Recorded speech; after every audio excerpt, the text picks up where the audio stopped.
Question is two forces each of magnitude F and have a resultant of the same magnitude F. The angle between the two forces is. तो इस question में हमें दो forces बताए हैं F1 और F2।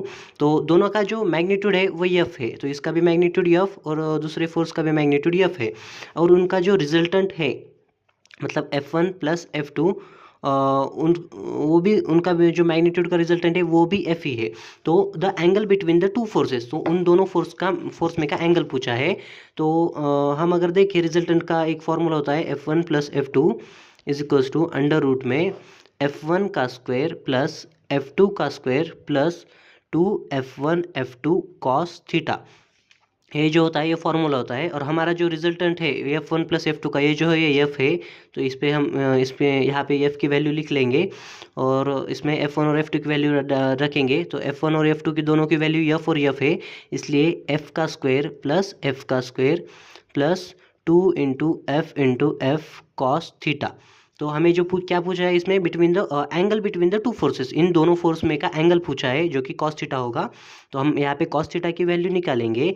तो F जो इस F का अगर स्क्वायर करेंगे जो यहाँ से रूट निकल जाएगा, तो F स्क्वायर और F स्क्वायर 2F स्क्वायर आएगा plus 2 into F into F 2F square cos theta.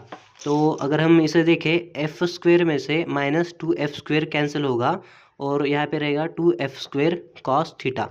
2F square में से माइनस 2F स्क्वायर जाएगा, माइनस F स्क्वायर आएगा और 2F स्क्वायर इधर का मल्टीप्लाई में का इधर डिवाइड में आएगा जो होगा 2F स्क्वायर। तो ये जो होगा कॉस थीटा, तो F स्क्वायर कट जाएगा और ऊपर रहेगा 1 माइनस 1/2। तो ये जो हो गया हमारा कॉस थीटा की वैल्यू आ गई -1/2। तो अगर हम ऑप्शन में देखें तो कॉस थीटा की वैल्यू जो है वो हमें किसी वैल्यू में नहीं एंगल में पूछी है।